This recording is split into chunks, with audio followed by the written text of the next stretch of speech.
여러분, 입술의 고백이 마음에 와서 닿고 마음의 고백이 우리의 믿음의 고백인 줄 믿습니다. 왜냐? 부활신앙은 우리 믿음의 가장 중요한 기초이자 핵심입니다. 우리 신앙의 맨 근간을 이루는 이 신앙이 부활신앙입니다. 예수님이 죽으시고 사흘 만에 부활하셨다. 우리가 예배 때마다 사도신경 신앙 고백하는데 이 부분은 반드시 들어가 있습니다. 우리의 신앙에서 이 부활신앙을 빼버리면 기독교 자체가 쓸 수가 없어요. 그래서 이 부활신앙은 우리의 삶에 있어서 아주 중요한 뿐만 아니라 우리의 믿음의 근간을 이루는 거예요. 오늘 고린도서 15장을 가리켜 부활장이다 그래요. 13장은 사랑장이죠. 근데 15장은 부활장 이렇게 얘기를 해요. 그런데 오늘 바울이 이 15장의 1절부터 쭉 얘기하면서 이제 그 11절까지 제가 읽었는데 그 다음 12절에 보면 이런 말씀이 있어요. 그리스도께서 죽은 자 가운데서 다시 살아나셨다 전파되었거늘 너희 중에서 어떤 사람들은 어찌하여 죽은 자 가운데서 부활이 없다 하느냐. 이게 무슨 얘기예요? 이때 당시에도 예수님 부활하셨습니다 라고 선포했더니 야, 죽은 자가 어떻게 다시 살아나? 그러면서 그리스도의 부활을 믿지 않는 자들이 있었다. 왜 부활이 없다 하느냐? 그래서 그 다음에 만일 부활이 없다면 우리의 믿음도 헛것이고 우리의 삶의 신앙도 다 헛것이고 우리가 거짓 증인이 될 것이고 우리는 이 세상에서 정말 불쌍한 자가 아니냐. 19절 말씀 보세요. 모든 사람 가운데 우리가 만약에 이 부활의 신앙을 믿지 않고 살아간다면 부활이 만약에 없다면 오늘 여러분 우리는 다 불쌍한 자다. 이렇게 바울은 얘기합니다. 그러면 왜 이 부활의 사실을 사람들이 믿지 않느냐라는 거예요. 믿지 못하는 이유가 여러 가지 있겠지만 그 중에 하나가 부활은 과학적 사실이 아니라는 거예요. 여러분 과학적 사실이라는 게 뭐지요? 반복적으로 일어나는 일, 반복적으로 관찰되는 일, 이걸 가리켜 과학적인 사실이라고 그러잖아요. 우리가 물을 넣어서 막 끓으면 100도의 물이 끓어요. 100도의 물이 끓는 거는 반복적으로 끓는 거잖아요. 여러분 아침에 눈을 뜨면 해가 동쪽에서 떠올라요. 이거는 매일 반복되는 일이잖아요. 그래서 과학이다라고 얘기를 해요. 근데 여러분 부활은 반복적이지 아니었죠? 2000년 전에 예수님 죽으셨다가 부활하신 이 사건 하나였어요. 그러니 반복적이지 않은데 그게 왜 과학적으로 우리가 증명할 수 있고 얘기할 수 있느냐? 이렇게 얘기를 하거든요. 근데 여러분 우리가 알아야 할 게 하나 있어요. 과학이 우리 인생의 모든 해답을 줍니까? 과학이 우리 모든 인생의 모든 삶에 대한 해답을 제시하느냐라는 거예요. 그렇지 않지요. 지금도 세상에는 과학적으로 설명하지 못하는 일들이 많이 일어나고 있어요. 어떤 사람들은 얘기해요. 기독교는 비과학적이다. 아니에요. 여러분 기독교는 비과학적이 아니라는 거예요. 그 말은 틀린 말이에요. 우리는 이렇게 얘기해야 돼요. 기독교는 비과학적이 아니라 초과학적이다. 이렇게 말씀하셔야 돼요. 기독교는 초과학적이다. 여러분 하나님의 역사는 초과학적이에요. 여러분 이 과학도 누가 하나님의 만들어 놓으신 자연 법칙이에요. 근데 생각해 보세요.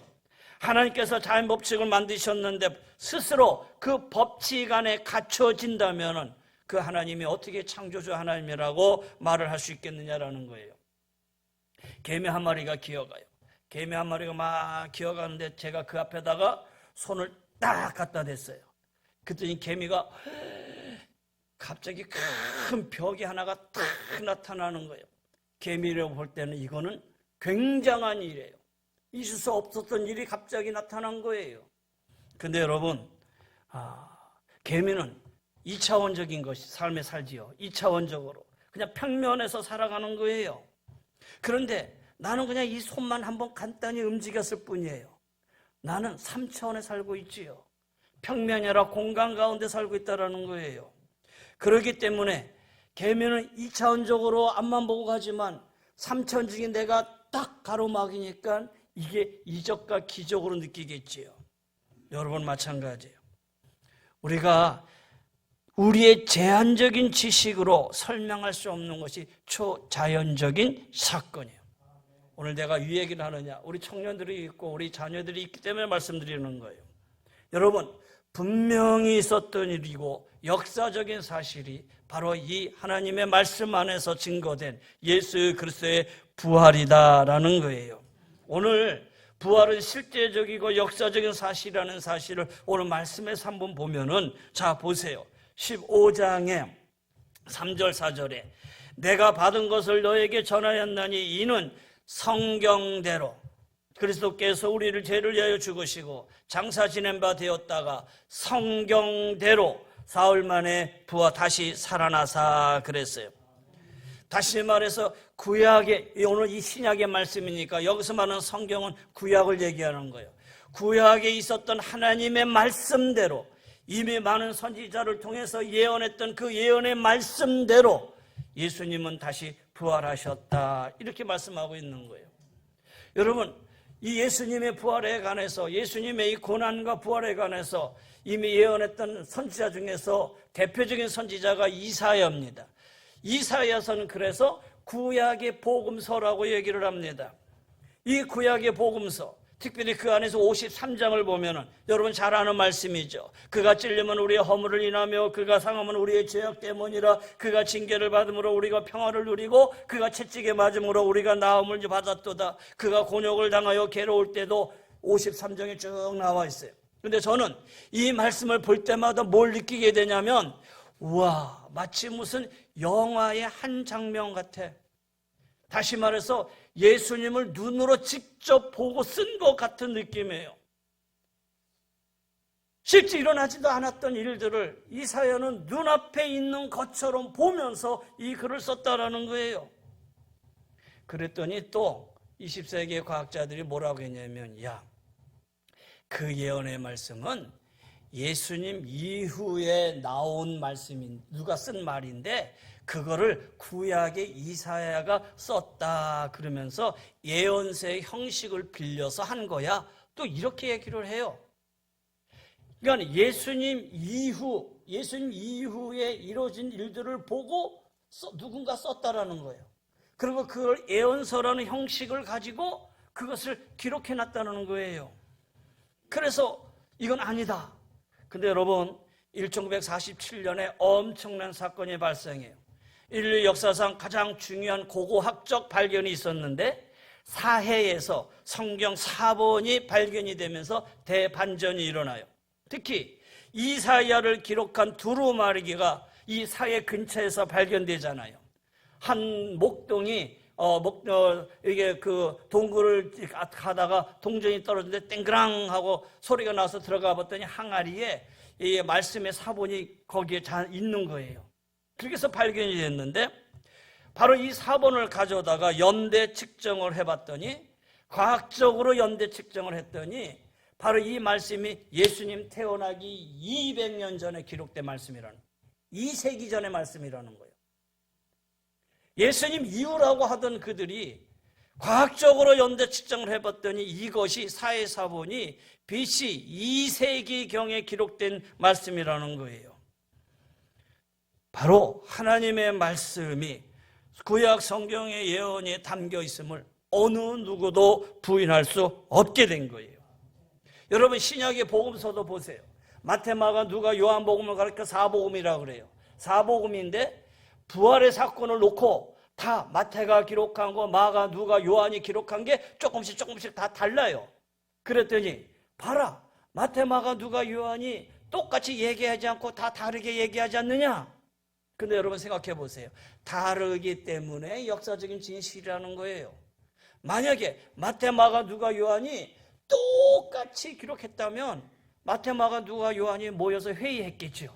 야, 내가 이렇게 해서 똑같이 기록하자. 야, 그러면 그것이 어떻게 진실로 믿을 수 있겠어요? 제가 오늘 설교 끝나고 여러분이 앉은 자리에서 종이를 다 나눠줘요. 그리고 오늘 설교 말씀을 여러분 한번 요약해서 저한테 제출해 주세요. 그러면 여기 100여 명 이상 모인 성도들의 요약 내용이 다 다를 거예요. 안 그렇습니까? 똑같지 않을 거예요. 어떤 사람은 개미 얘기가 생각나서 개미 얘기 썼을 것이고, 어떤 사람은 사해사본이 생각나가지고 사해사본 얘기를 썼을 것이고, 그렇잖아요. 다 달라요. 다 다르기 때문에 그게 진실이라는 거예요. 예수님의 부활의 사건을 놓고 마태가 보고 마가가 누가가 보고 요한이 본 이 사건을, 부활의 이 사건을 각자의 관점에서 이 말씀을 하나씩 기록한 거예요. 그래서 성경학자들은 마태는 예수님은 왕입니다. 마가는 예수님은 하나님의 아들입니다. 마가는 예수님은 우리 하나님의 종입니다. 종으로 이 땅에 왔습니다. 요한복음은 독수리와 같은 하나님의 말씀이 표현되어 있습니다. 각자가 표현되는 것이 다르기 때문에 이것이 조작이 아니라 역사적인 사실이라는 증거다라는 거예요. 여러분, 또 한 가지, 두 번째 확실한 표적이 여기 표현이 뭐 있느냐, 오늘 말씀 보세요. 4절부터 8절까지 보면은 수많은 부활의 증인들이 있어요. 수많은 부활의 증인들, 장사 지낸 바 되었다 성경대로 사흘 만에 살아나사 게바에게 보이시고 12 제자에게와 그의 500의 형제에게 일시에 보이셨으니 그 중에 대다수는 살아있고 어떤 사람은 잠들었고 그 후에는 야고보에게 보이셨고 모든 사도와 맨 나중에 만삭되지 못한 나에게도 보이셨느니라. 만약에 한 사람이나 두 사람이 예수님의 부활을 만났다면 의심이 가겠죠. 근데 여기 한두 사람이 아니에요. 게바, 베드로, 12 제자, 500의 형제, 그 다음에 예수님의 동생 야고보, 그리고 바울 자신까지도 보았다라는 것이 바울의 증이라는 거예요. 그러면 바울의 말이 정말 사실인가? 여러분, 우리가 다른 사람의 말을 믿는다는 거 쉽지 않지요. 다른 사람의 말을 믿는다는 거, 그 사람 믿어준다는 거, 대단한 신뢰가 있지 않는 사람 믿지 않아요. 요즘 정치가들이 나와서 막 얘기하는데 믿어집니까? 정치가들이니까 그분의 신뢰가 보이지 않는 이상은 믿어지지 않잖아요. 어떤 분이 와가지고 여러분에게 야, 나 1,000만 원만 꿔줘. 내 일주일 뒤에 꼭 갚을게.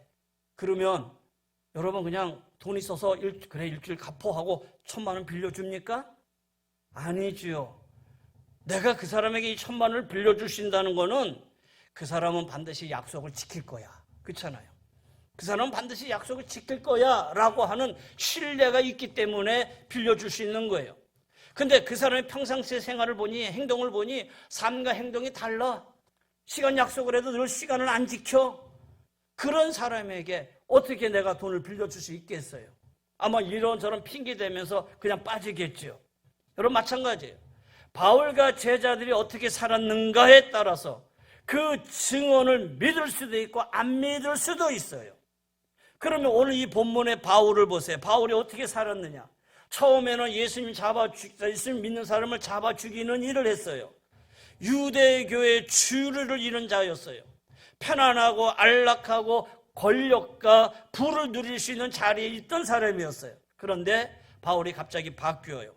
예수 믿는 사람을 잡아 죽이던 사람이 예수를 전도하기 시작했어요. 자신이 가지고 있는 기득권을 다 포기했어요. 모든 것을 배설물로 여기고 그 다음에 모든 것을 다 버리고 안정된 삶을 포기했어요. 그리고 오히려 온 유럽을 다니면서 예수를 전하기 시작했어요. 예수를 전하는 데 있어서 얼마나 많은 고생을 했는지 죽을 고생을 하죠. 매도 맞고 돌에 맞고 굶주리고 헐벗고 죽음의 위협을 수없이 당해요. 여러분, 이런 바울의 변화를 무엇으로 설명할 수 있겠느냐라는 거예요. 왜 이런 일이 일어났을까? 그것은 부활하신 예수님을 만났기 때문이라는 거예요. 바울이 말합니다. 부활하신 예수님을 내가 만나지 않았다면 내가 미쳤다고 이런 고생을 하느냐라는 거예요. 오늘 먹고 마시고 씻고 놀지. 부활하신 예수님을 만나지 않았던 내가 왜 이 고생을 하고 다니겠느냐. 다른 12제자도 마찬가지. 예수님이 십자가에 못 박일 때는 다 도망갔어요. 그런데 예수님 부활하시고 부활하신 예수님을 만났던 그들이 쉽게 말해서 비겁쟁이들이었는데 자기 목숨이 아까워서 스승을 버렸던 자들인데 그런 자들이 갑자기 변했어요. 죽음을 더 이상 무서워하지 않고 자기들이 도망쳤던 예루살렘 한복판, 예루살렘 성전에 서서 예수를 증거하기 시작했어요.